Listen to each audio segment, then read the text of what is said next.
Está começando pela TV Nova Nordeste o programa Políticas, um espaço dedicado a entrevistas sobre fatos e ideias em Pernambuco. As entrevistas giram em torno da política, da ciência, da economia, do comportamento, da cultura. Hoje vamos falar de política, ou melhor, falar de um político pernambucano que se identificou durante as suas atividades com o próprio Estado. Vamos falar de Marco Maciel.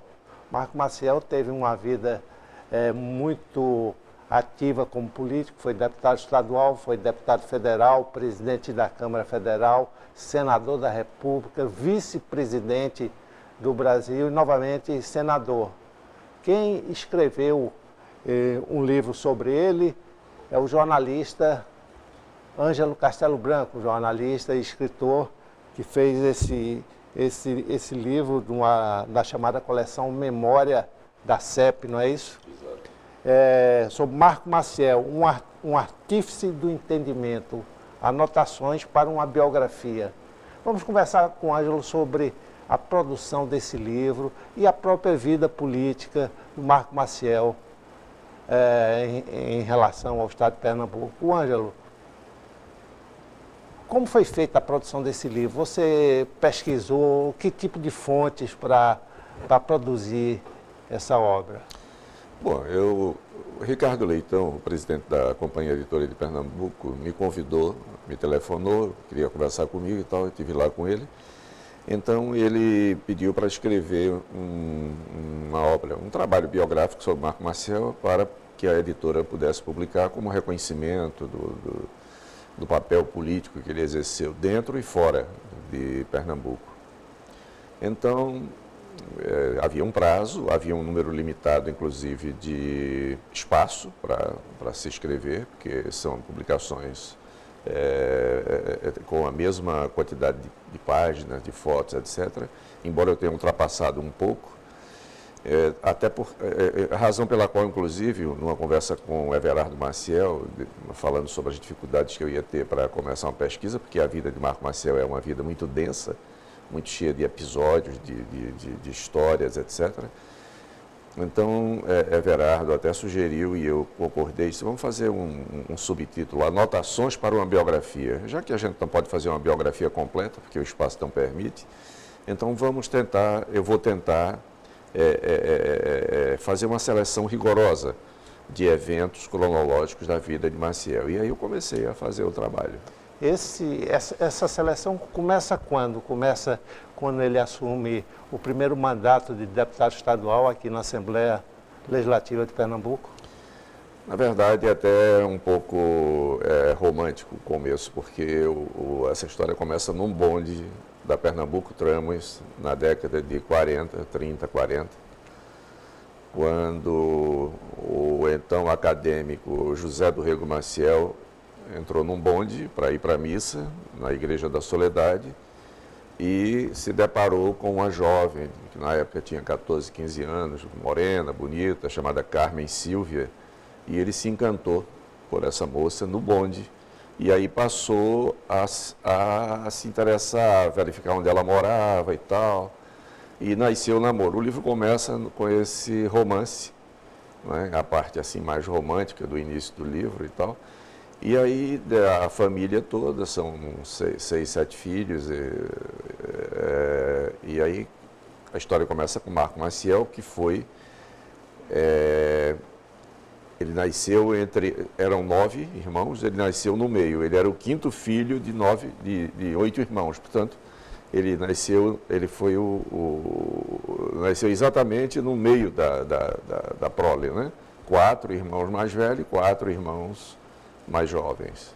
Então, daí você começou essa pesquisa do ponto de vista humano dele, do ponto de vista pessoal e também do ponto de vista político, né? Pois é, então começa no colégio, ele estuda no Colégio Nóbrega, depois o pai dele é eleito deputado federal, eles vão morar no Rio de Janeiro, Marco Maciel estuda com os irmãos num colégio lá no Rio de Janeiro, mas sempre muito atento aos episódios políticos. Ele sempre foi diferente em relação aos irmãos.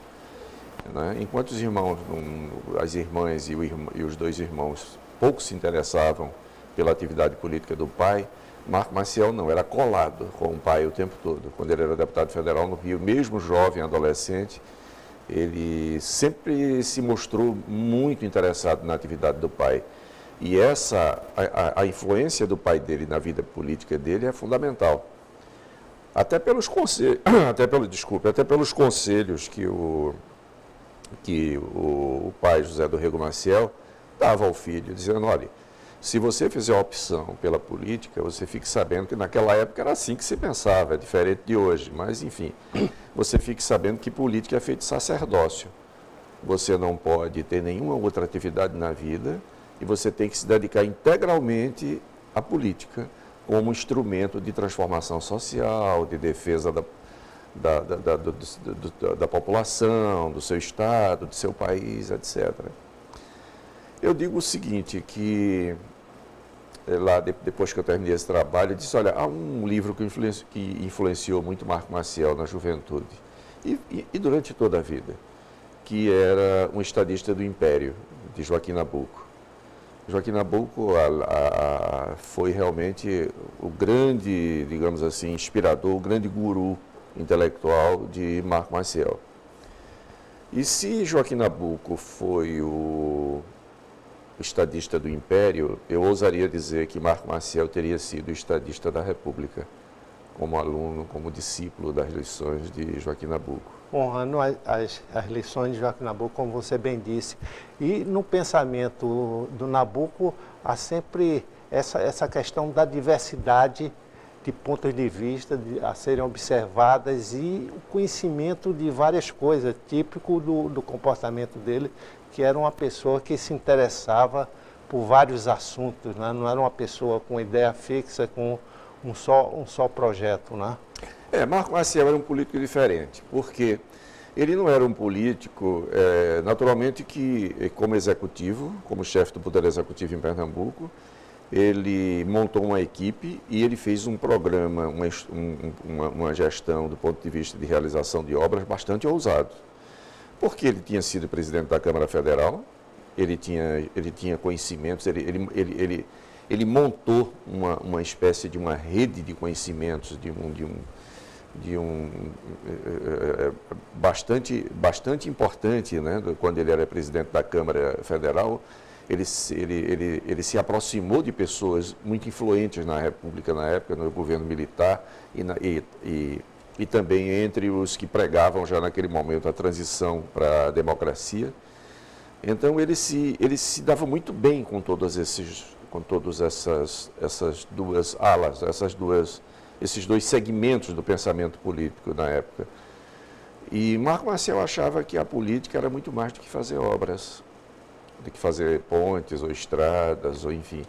Ele achava, e a gente não sabe se fala nele no passado ou se fala no presente, porque afinal de contas ele está vivo. No passado, a atividade política pessoal, ele continua vivo entre nós. Exatamente. O Alzheimer tirou ele do mundo real e ele está num mundo que ninguém sabe exatamente qual é. Mas, enfim, ele achava que a política é um instrumento de aperfeiçoamento das relações sociais. Do aperfeiçoamento das relações entre o cidadão e o poder, entre o poder e o cidadão, que hoje no Brasil está se questionando tudo isso. Isso Marco Maciel já dizia há 20, 30 anos atrás. Ele já pregava ele já demonstrava essa preocupação de que a atividade política, ela não tem só a finalidade de construir obras, dar emprego, nomear secretário, nada disso. Isso é talvez a parte menos importante da atividade política. A atividade política ela tem como objetivo otimizar, aperfeiçoar a relação entre as pessoas e o poder, para que o país possa progredir de forma integral, de forma... como ele citava muito Paulo VI, Paulo VI defendia uma tese, o Papa Paulo VI, o desenvolvimento do homem todo e de todo homem, quer dizer, é uma coisa muito maior do que a política de administração, de fisiologia, etc. Na história recente da política brasileira, o Marco Maciel sempre esteve em destaque nas articulações, nas conversas com vários segmentos, né? Inclusive no final do regime militar, ele teve à frente de um movimento que fez essa transição de parte daquelas pessoas que apoiavam o regime militar para exatamente se juntar a Tancredo Neves fazendo a nova república em 1985. Não é? E isso contraria até muitos pernambucanos que tinham Marco Maciel como um direitista ligado aos militares e quase que enquadrado diante disso, incapaz de refletir sobre condições novas da política brasileira. Eu acho que as pessoas que se surpreendem com Marco Maciel sobre esse aspecto, Antônio, é porque não perceberam a amplitude da obra de Marco Maciel.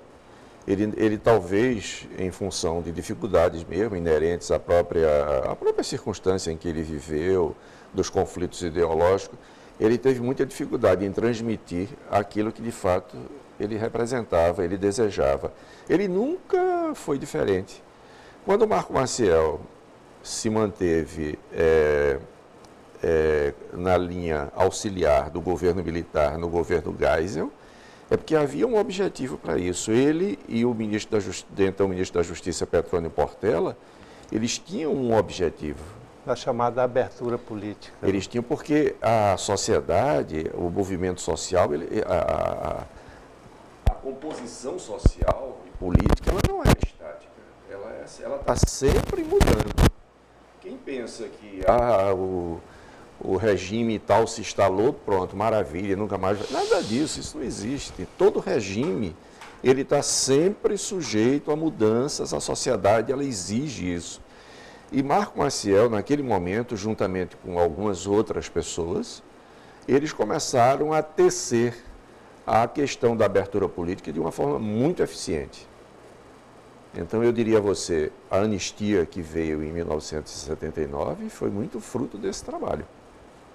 Vamos fazer um pequeno intervalo, daqui a pouco a gente volta para continuar a nossa conversa com o jornalista Ângelo Castelo Branco, que está lançando agora no dia 2 de outubro um livro sobre o Marco Maciel. Vocês vão ver a capa daqui a pouco, vai dar um close aqui. Até já!